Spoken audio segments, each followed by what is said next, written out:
동안 잘 지내셨습니까? 네, 너무나 날씨가 덥고 밖에만 나가면 막 헉헉거리는 그러한 삶이 계속 되었던 것 같습니다. 그래도 감사한 것은 아침마다 새벽마다 그래도 이슬이 좀 내려서 농작물들도 좀 그 이슬을 먹고 자라고 저희도 약간의 선선함을 느낄 수 있었던 것 같습니다. 여러분들의 삶 속에 그 작은 것들을 통해서도 하나님께 감사할 수 있는 조건을 찾고 하나님께 감사하며 살아가는 우리 모두가 될 수 있기를 예수님의 이름으로 축복합니다. 오늘은 여러분과 한 가지 질문을 좀 하면서 오늘 말씀을 좀 시작하려고 합니다. 대답하는 건 아니에요. 이 말씀을 제가 드리는 질문을 한번 곰곰이 생각해 보시고 스스로 답을 한번 고민해 보시기를 바랍니다. 이 질문은 이것입니다. 예수님은 왜 그렇게 많은 기적을 행하셨을까요? 여러분, 예수님께서는 우리 신약성경 특히 사복음서에 보면 너무나 많은 기적들을 행하시는 것을 우리가 보게 됩니다. 문둥병을 고치시고 안진병을 일으키시고 귀신 들린 자를 낫게 하시고 뿐만 아니라 풍랑을 잔잔케 하시고 떡 5개와 물고기 2마리로 장정만 5,000명, 약 2만 명이라고 생각합니다. 약 2만 명의 사람들을 먹이십니다. 그리고 심지어는 죽은 자를 다시 살리시는 그 놀라운 기적들을 우리에게 보여주고 있다라는 것이죠. 도대체 왜 예수님께서는 이러한 기적들을, 이렇게 많은 기적들을 우리에게 보여주고 있는 것일까라는 거죠. 이런 거 한번 스스로 생각해 보십시오. 과연 성경은 왜 그런 기적을 우리에게 기록하고 보여주고 있는 것일까? 이 질문에 대해서 많은 사람들은 이렇게 대답합니다.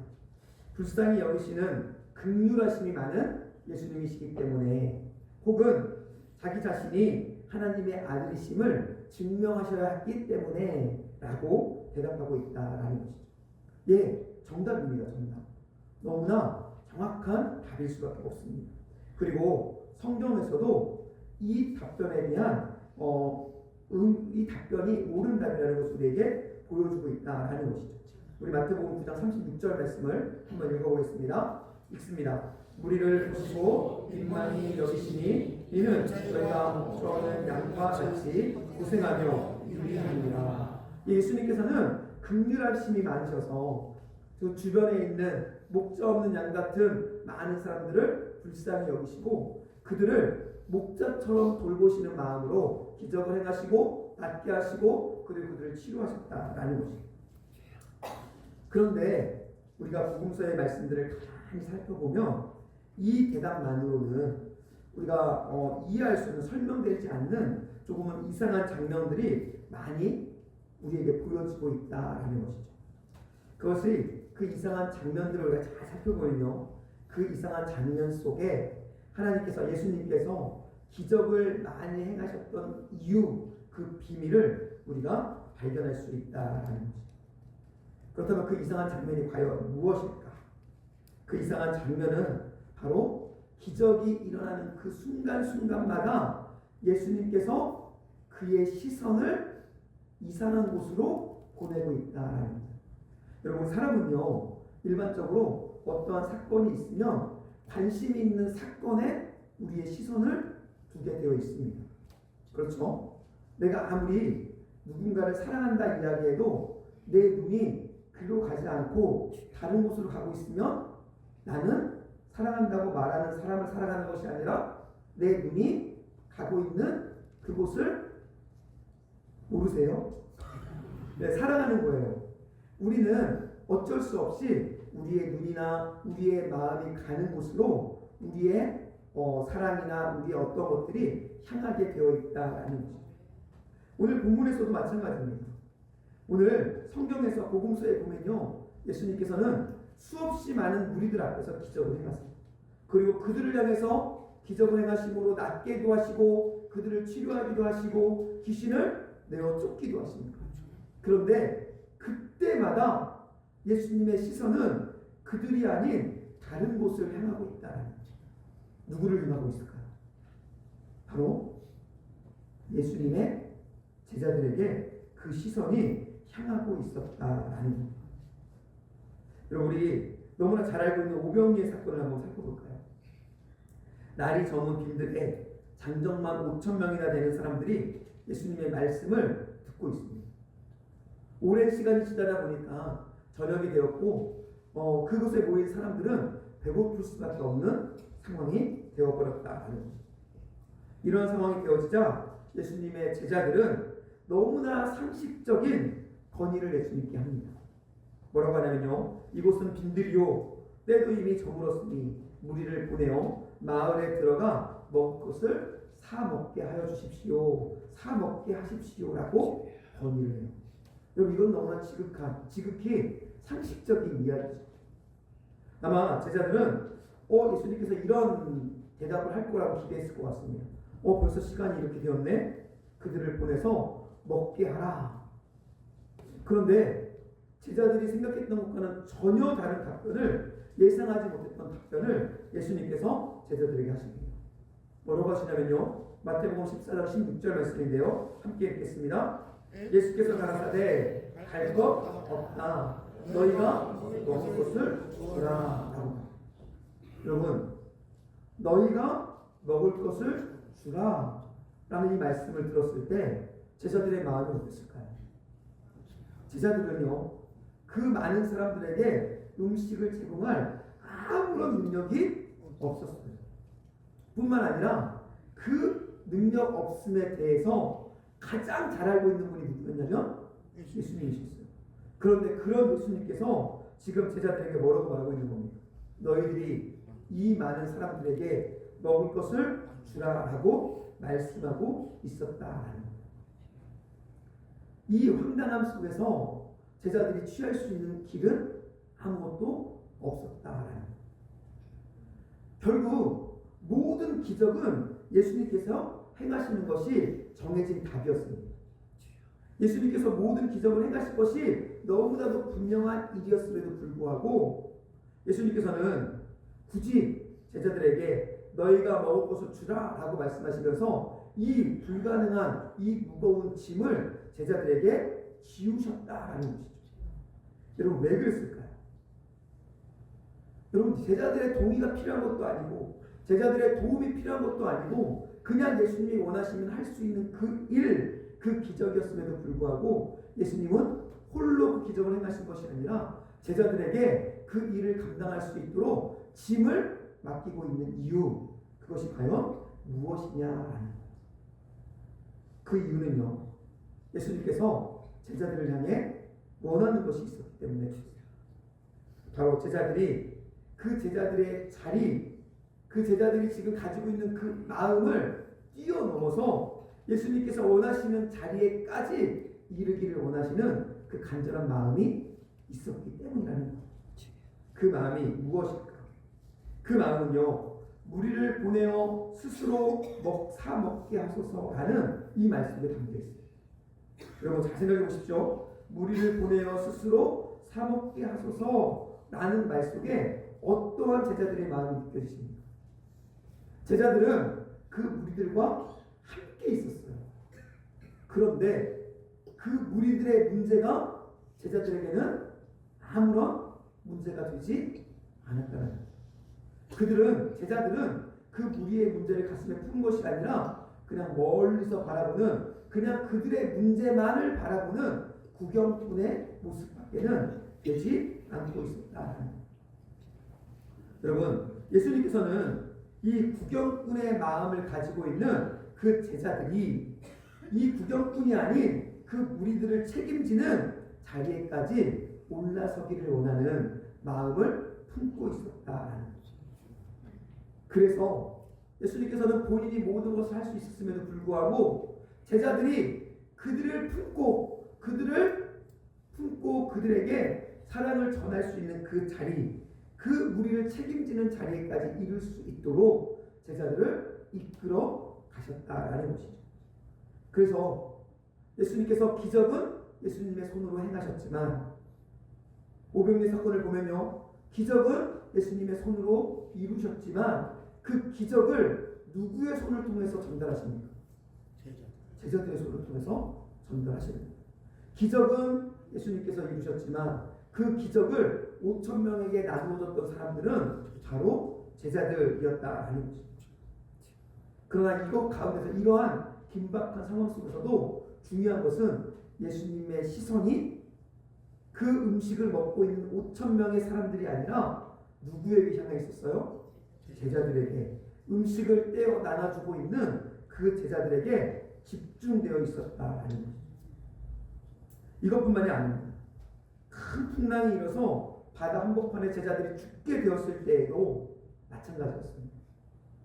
베드로가 물에 빠져 죽어가는 순간에도 예수님의 시선은 제자들에게 향해서 그들에게 그냥 살려주는 것이 아니라 반드시 내 믿음이 약하다라고 말씀하시면서 그들의 관심을 예수님께서는 지속적으로 그들에게 보여주고 있었다라는 것이죠. 여러분, 예수님이 기적을 행하는 그 모든 순간순간마다 반드시 그곳에는 예수님의 시선이 향해 있는 그곳 제자들의 모습을 우리에게 보여주고 있었다라는 것이죠. 그렇다면 여기서 우리는 한 가지 질문을 해봐야 합니다. 그것은 예수님께서 왜 기적의 모든 순간마다 무리를 뛰어넘어서 기적이 대상이 되어지는 무리를 뛰어넘어서 예수님의 시선을 제자들에게 향한 것일까라는 질문을 우리는 답해야 한다는 것이죠. 여러분은 무엇 때문에 예수님이 제자들을 이렇게 집중하여 보셨다고 생각하십니까? 사실 답은 아주 명확합니다. 그 이유는요, 바로 그 기적의 한복판을 제자들을 훈련하는 훈련의 자리로 삼고 있었기 때문이다. 여러분, 예수님께서 행하시는 그 기적의 자리는 사람들을 살리는 자리이고 긍휼을 나타내는 자리이고 예수님께서 자기 자신이 누구인지를 보여주는 자리였지만 그와 함께 너무나 중요한 한 가지의 의미를 가지고 있었다는 거죠. 그것이 무엇이냐면요, 바로 제자들을 제자대로로 훈련하는 그러한 자리였다라는 것이죠. 여러분, 예수님에게 제자들은 어떤 사람들이었을까요? 예수님에게 제자들은 어떤 사람들이었을까요? 그냥 예수님을 따라다니며 예수님이 하는 일을 구경하고 예수님이 시키는 일을 감당하는 심부름꾼 정도였을까요? 아니요, 좀 더 나아가서 예수님이 하셨던 그 사랑의 일들을 그 믿음을 지키며 예수님을 믿는 믿음의 사람들을 세우기를 원하셨던 것일까요? 예수님이 바라볼 때 제자들은 결코 그러한 사람들이 아니었다는 거예요. 예수님이 바라보는 제자들은 예수님이 공생애를 살아가는 이 땅 가운데에서 예수님과 함께 동역하는 사람들이었습니다. 그런데 더 중요한 것은 예수님이 이 땅을 떠나신 이후에 예수님께서 이루고자 하셨던 예수님이 이루어 오셨던 그 일들을 이어받아서 그 일들을 작은 예수로서 이루어 가야 하는 사람들이 예수님이 바라보시는 제자들이었다는 거죠. 그렇기 때문에 예수님에게 있어서는 이 제자들이 작은 예수와 같이 성장해야 됐고 그래서 그들을 예수님은 철저하게 훈련시키셔야만 했던 거예요. 그래서 예수님은 어떻게 하셨습니까? 제가 지금까지 말씀드렸던 모든 기적의 순간순간들마다 그 제자들을 그 기적의 순간 속에서 훈련하시고 그들을 작은 예수로 계속적으로 세워오셨다는 것이죠. 그래서 예수님은 그들이 작은 예수로 세워져서 예수님께서 이 땅을 떠나신 이후에 이 땅에서 작은 예수의 삶을 살아갈 수 있도록 만들어 가시기를 원하셨다는 것. 그렇다면 예수님께서는 제자들을 작은 예수로 세우셔서 어떠한 일을 감당하기를 원하셨을까요? 그 일을 알기 위해서는 우리가 오늘 본문인 예수님께서 그들의 삶 속에 처음 찾아왔던 갈릴리 해변으로 가서 그들의 삶을 살펴볼 필요가 있습니다. 예수님께서 처음 찾아오신 그들의 삶은 어떤 삶이었을까요? 우리 본문 18절 말씀입니다. 함께 읽겠습니다.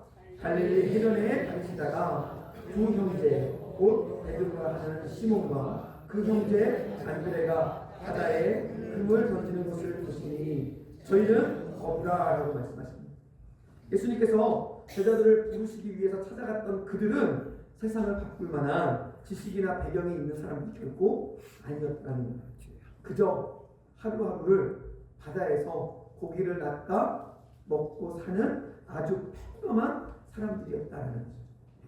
그런데 그런 평범한 일상을 살고 있는 그들의 삶 속에 예수님께서 불쑥 찾아오셔서 그들에게 놀라운 초청의 말씀을 하십니다. 그 초청이 무엇일까요? 우리 19절 말씀입니다. 함께 읽습니다. 말씀하시되 나를 따라오너라. 내가 너희로 사람을 낳는 어부가 되게 하리라 하시니. 나를 따라오라. 예수님께서 처음 하신 말씀은 나를 따라오라는 거예요. 바로 나의 제자가 되라는 말씀이죠. 그런데 그 제자가 되라고 하시는 명령과 함께 제자가 되어서 너희가 해야 할 일을 말씀하십니다. 그게 뭡니까? 내가 너희로 사람을 낳는 어부가 되게 하겠다라고 했습니다. 바로 이것입니다. 사람을 낳는 어부.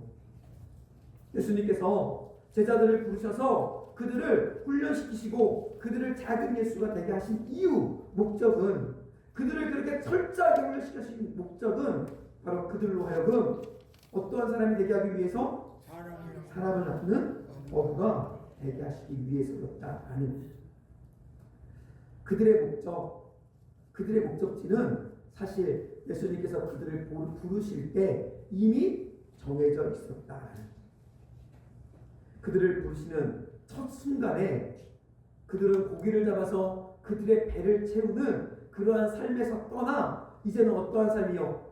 하나님의 말씀을, 하나님의 복음을 전하여서 생명을 살리는 사람을 낳는 어부의 삶으로 뒤엎으시고자 하시는 분명한 예수 그리스도의 목적을 가지고 있었다라는 거죠. 놀라운 사실은요, 예수님께서는 그들을 부르시고 이러한 사람을 낳는 어부가 되게 하겠다는 선언을 하시고 그 일을 이루기 위해서 십자가에 돌아가시기까지, 그리고 부활하시며 하나님 나라에 다시 이르시기까지 그들을 철저하게 말씀으로, 기적으로, 그리고 때로는 책망으로 그들을 훈련시키셨다.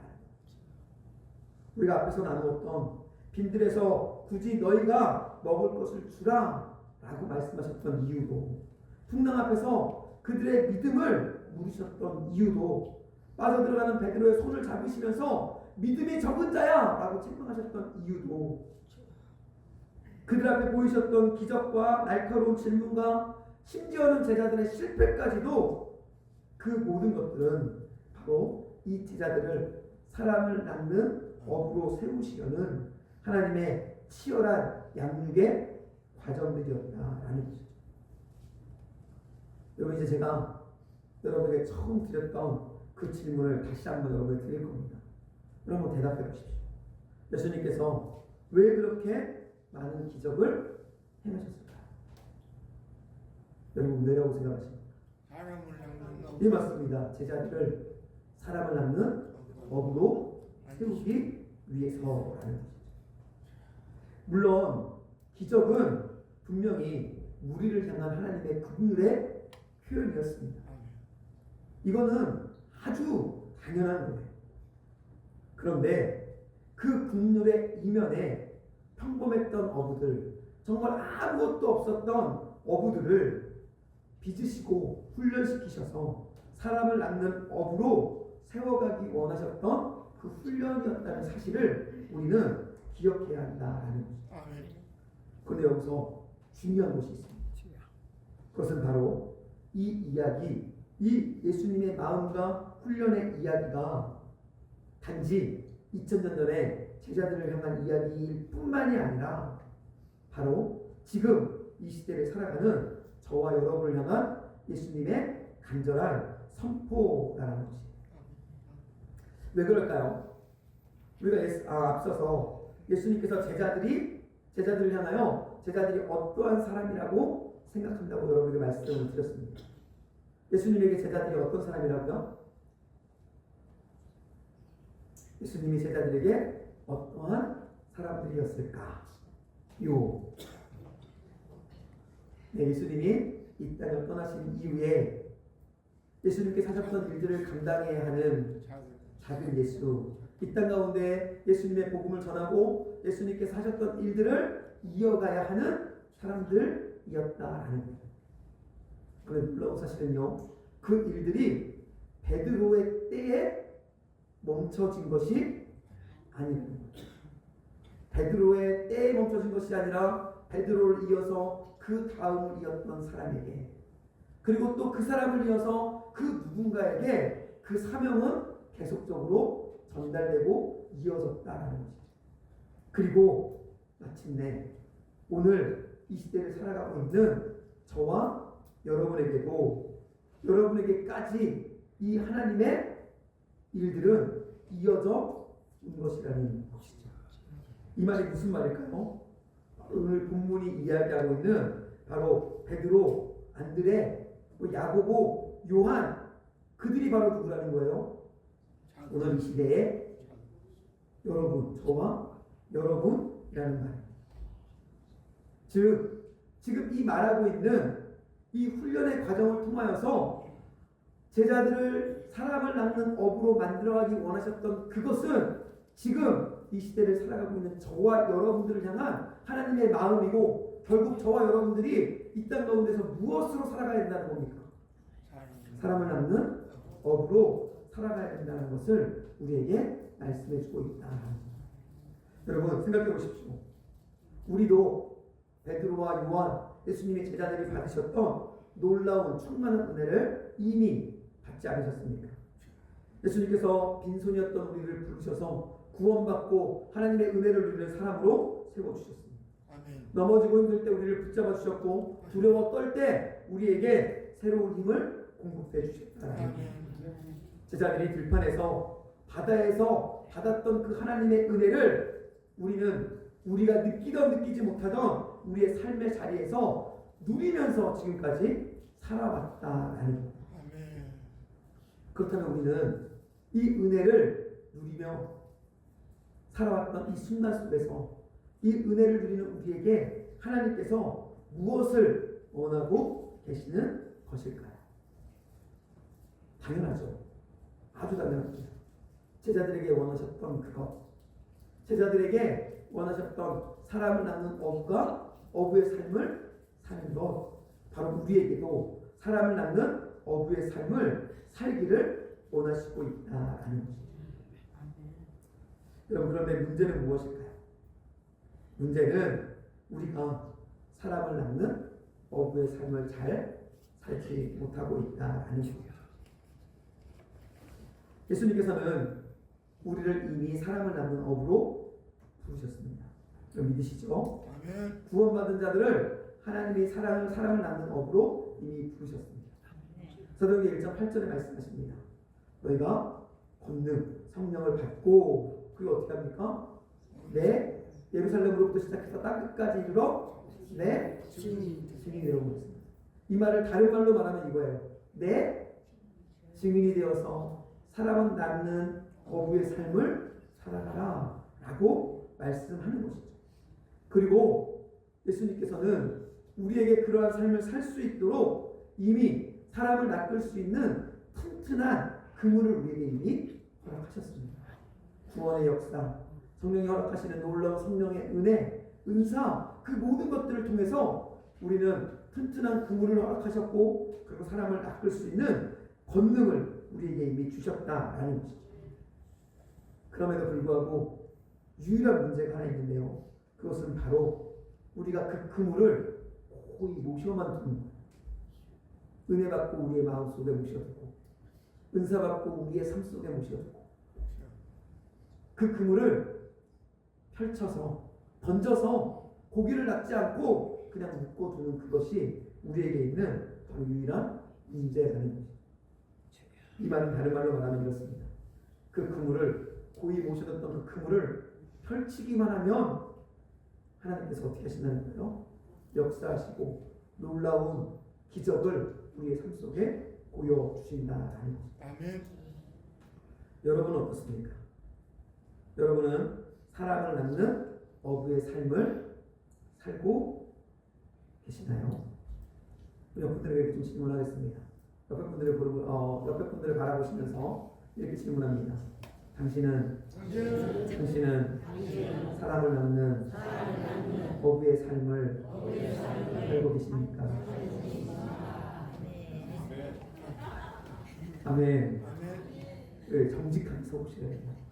아멘이라고 말씀하시는 입이 아니라 우리의 마음과 손과 발이 사람을 낳는 어부의 삶을 살고 있는지 여러분 정직하게 이 말씀 앞에 서 보셔야 한다는 겁니다. 저는 여러분들이 그러한 삶의 자리로 세워져 갈 수 있기를 예수님의 이름으로 축복합니다. 다시 한번 여러분들에게 기도할까요? 여러분들에게 사랑하는 전사님, 사랑하는 집사님, 사랑하는 장로님, 이제 사람을 낳는 어부가 됩시다. 네. 저는 저와 여러분 모두가 사람을 낳는 어부의 삶이 될 수 있기를 예수님의 이름으로 간절히 축복합니다. 그렇다면 우리가 사람을 낳는 어부의 삶, 이 삶을 살아가면 어떤 일이 일어날까요? 구경꾼의 삶을 벗어내고 이제 일어나 그물을 펼쳐 사람을 낳는 어부의 삶을 시작하면 어떠한 일이 우리의 삶 속에 일어나게 되는 것일까요? 우리 오병이의 사건을 보면 그 기적이 우리에게 나타납니다. 기적이 어떠한 기적이 나타나는지를 우리에게 보여주고 있다는 것이죠. 오병이의 사건 가운데 예수님께서 기적을 행하신 이후에 제자들의 손을 통하여 그 떡 5덩어리와 물고기 2마리를 사람들에게 전하게 하십니다. 그런데 그 손을 펼쳐서 그 물고기 2마리와 떡 5덩어리를 그 사람들에게 펼쳤을 때 어떤 일이 일어납니까? 5,000명의 사람, 2만 명의 사람이 다 먹고도 12강질이나 되는 그 떡과 물고기가 남는 기적이 그들 앞에 경험되었다는 거예요. 이것이 바로 우리에게 약속하신, 우리가 사람을 낳는 어부로 일어나 그물을 던지면 우리의 그물 가운데, 우리의 손 가운데 이루실 하나님의 기적의 약속이라는 거죠. 저는 저와 여러분이 이 기적의 주인공이 될 수 있기를 다시 한번 예수님의 이름으로 하며 축복합니다. 이제 우리가 해야 될 것은 하나예요. 우리가 해야 될 것은 우리 손에 놓여있는 분주함이나 때로는 이유 있는 변명이나 혹은 우리 안에 있었던 경험을 통해 얻게 된 편견이나 그 모든 것들의 상징인 세상의 그물을 버리는 것입니다. 우리 20절 말씀입니다. 함께 읽겠습니다.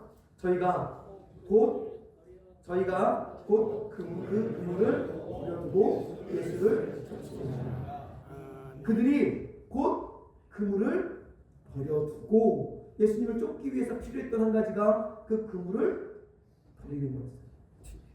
우리 안에 있는 이 편견과 세상의 그물을 우리가 버려야 우리는 하나님께서 우리에게 원하셨던, 예수님께서 우리에게 원하셨던 세상에 사람을 낳는 어부의 삶으로의 삶을 살아갈 수 있다라고 말씀하고 있다라는 것이죠. 그러기에 이제 우리도 베드로가, 안드레가, 요한과 야고보가 생계의 그물을 버려놓고 예수님을 쫓았던 것처럼 하나님께서 맡겨주신 영혼을 살리는 사람을 낳는 그물을 이제는 들고 예수님을 따라가야 한다라는 것이죠. 그리고 오랜 동안 펼치지 않았던, 그냥 보관만 하고 있었던 그 그물을 이제 세상 밖으로 펼치는, 여러분 주변에 수없이 많은 그 물고기에 그 죽어가는 사람들에게 펼치는 그 은혜가 있을 때 하나님의 역사가 우리를 통해 일어나게 되어진다라는 거죠. 여러분이 그 그물을 펼치기만 하면 여러분을 통해 새 생명이 살아나는 놀라운 기적이 일어날 것이라고 저는 확실히 믿습니다. 저는 그 마음을 가지고 저와 여러분이 함께 우리의 그물을 펼치는 그 은혜가 있기를 예수님의 이름으로 축복합니다. 여러분 기억하십시오. 하나님께서는 이 일을 이루기 위해서 저와 여러분을 부르십니다. 이 부르심에 합당한 삶을 살아가는 우리 장흥 동부교회, 우리 사랑하는 성도님들 될 수 있기를 예수님의 이름으로 간절히 축복합니다.